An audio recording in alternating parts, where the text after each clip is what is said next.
do what you want, running wild.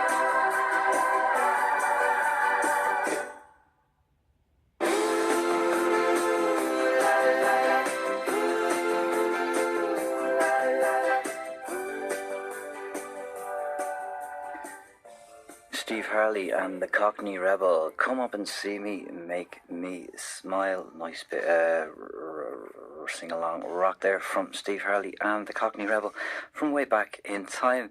Now on the line from Cambridge in the United Kingdom, I'm delighted to be talking to Emily Scialom. Emily, how are you today? I'm over the moon to be talking to you, actually.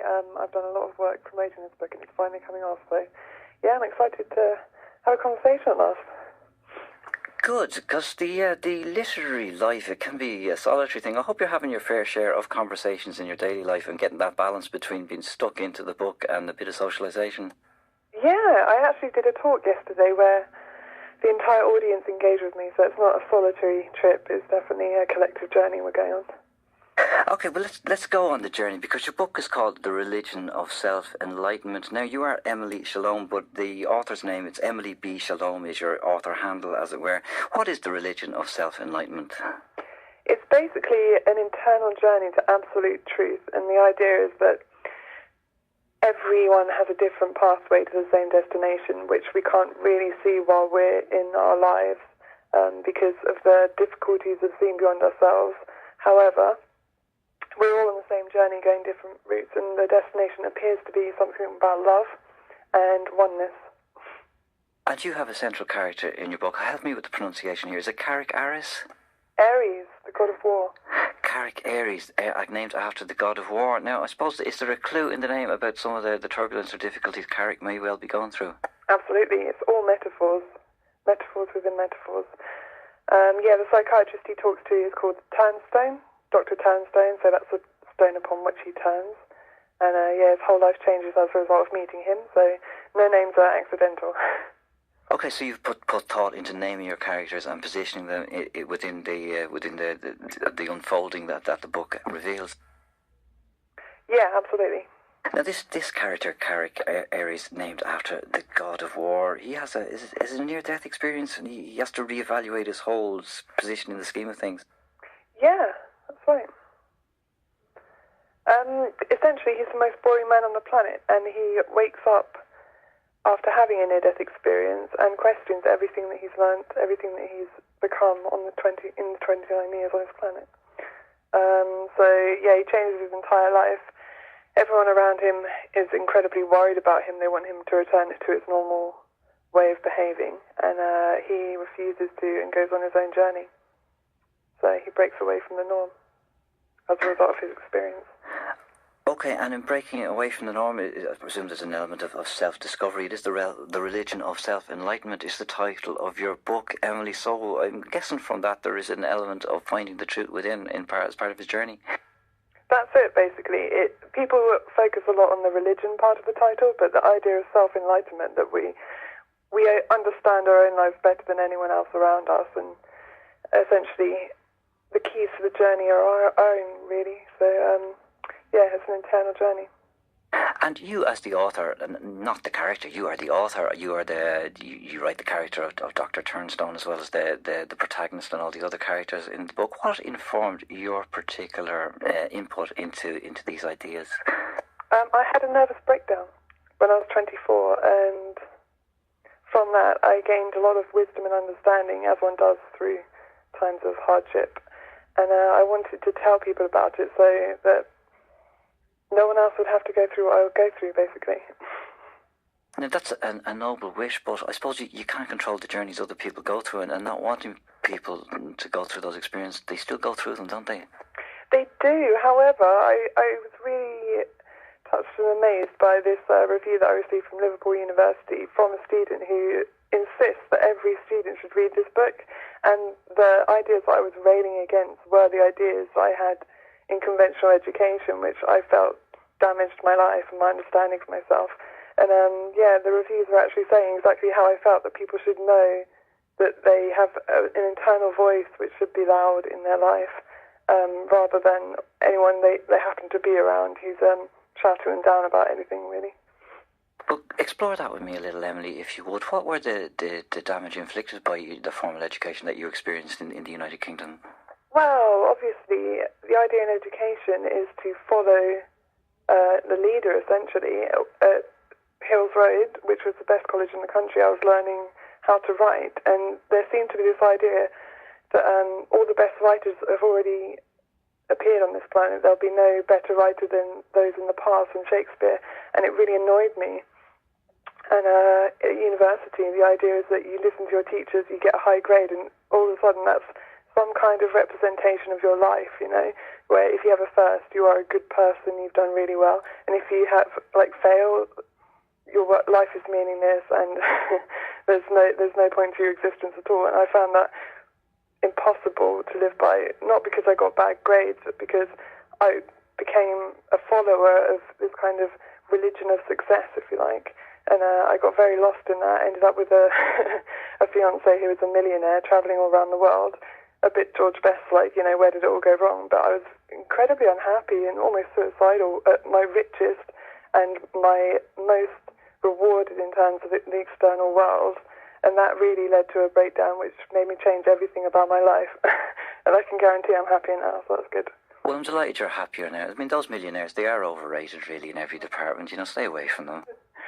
Yeah, no, what sums it up for me is an art exhibition that I saw in America where there were only models hired to hand out drinks and all this kind of thing, and everyone was famous, so you had to act really cool. And the art pieces cost about £70,000, and they were not brilliant artwork. It was about £70,000 worth of plastic chairs, melted together in a big lump, and I just didn't understand anything. It was like the epitome of losing the plot if I was just looking at that piece of art and wondering about the money that someone was going to spend on that and what they could do with it if they didn't spend it on such awful art. So, I found the world of wealth quite confusing, actually. Well, stay away from it would be my personal advice, but obviously you've had your own journey with it and you probably know more about it than I do. But let's get back to your book, Emily, because these are some of the experiences that inform your perspective on life.